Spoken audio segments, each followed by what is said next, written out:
Not long after I left here I was taken. Kidnapped. I believe the chief was behind it. The dust of Umatata had barely settled when Burko, his voice tinged with urgency and fatigue, began to unravel the harrowing tale of his long disappearance.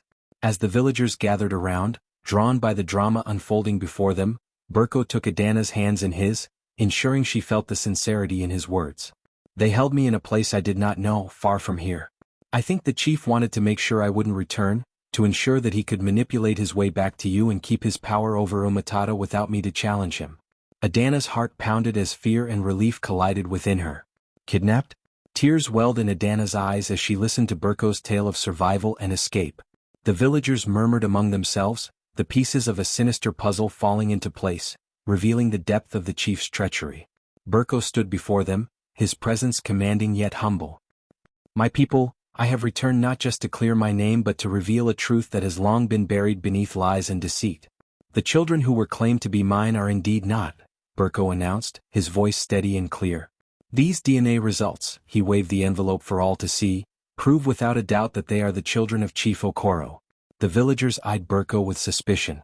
Burko explained, years ago when I was away I worked in a lab that performed DNA testing. I learned that DNA could tell a story of truth about lineage and legacy in matters of paternity.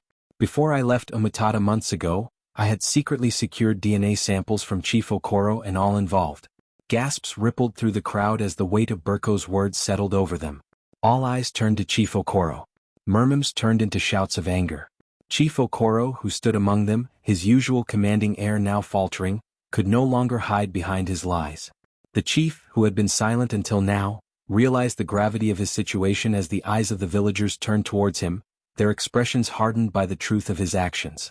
Faced with undeniable evidence, the chief confessed. His voice broke as he admitted to his manipulation and deceit actions driven by fear and a desire to maintain power at all cost. The village council acted swiftly. Chief Okoro was stripped of his title and was to be tried for his crimes. The contents of the letter was scrutinized and found to be as Burko said. The villagers found solace in Burko's revelations, and the chief's reign of deceit was over.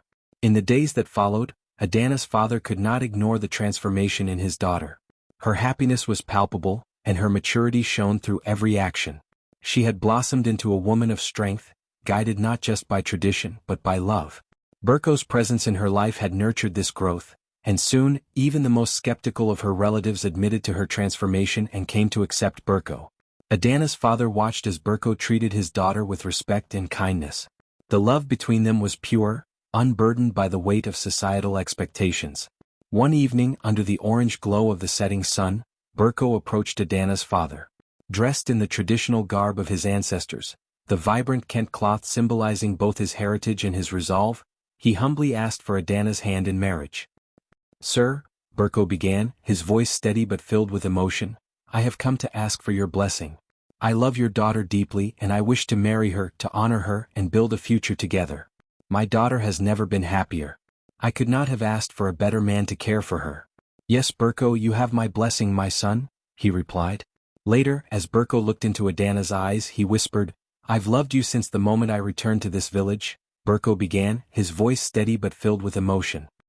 He took her hand, gently before kneeling on one knee beneath the towering tree that had witnessed so much of their journey. Marry me, Adanna, Burko continued, his hand tightening around hers as he pulled out a simple yet beautiful ring. Will you walk with me through life hand in hand as my wife? Adanna's eyes brimmed with tears, her heart overflowing with the love she felt for Burko. Her tears fell freely now, mingling with the cool night air as she nodded, a joyful smile breaking through her trembling lips.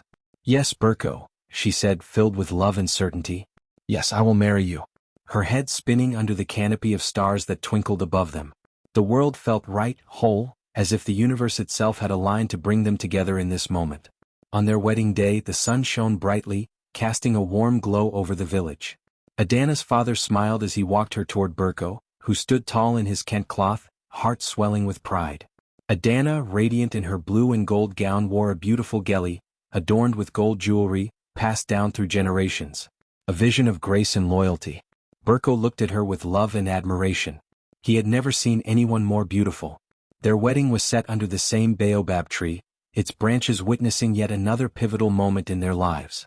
The entire village came together to celebrate their unity. As they exchanged vows, their eyes never left each other. "I vow to stand by you no matter the storm," Adanna said, her voice unwavering. "To love you with every part of my being, and to walk with you into whatever future awaits us." "And I vow," Berko replied, his voice rich with emotion, "to cherish you, protect you, and to build a life with you filled with love, truth, and faith." Aunt Nia said a blessing over the happy couple. "May you be like the roots of this baobab tree," her voice thick with emotion and pride. "Grounded, strong, and unmovable. May your love grow deep and wide, nourishing all that it touches as the ancestors guide you into all truth."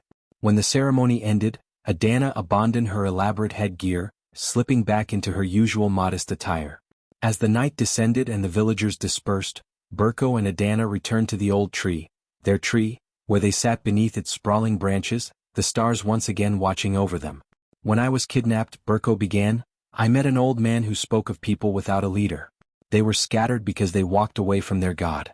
The old man told a tale of a burning bush and a man standing on a mountain writing with the finger of God. But the villagers only laughed and mocked him, saying that he was mad." Adanna looked up at the stars. "He's not mad. He has seen the ancestors like I have in my night vision. He is one of us. We are one of them. They are calling us back. This is an awakening." Adanna felt the stirring in her soul. It was time to wake up her people.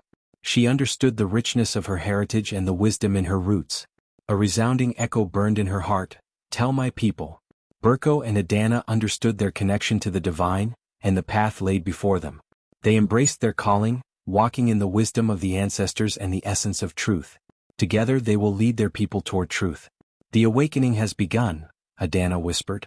Berko nodded in silent consent under the baobab tree. In the days ahead, Berko and Adanna with Aunt Nia spread the message of hope to a lost people, about a God who never forgot them. "He is coming back," they said. "He remembers his promise. He is coming back for us. These dry bones will live again."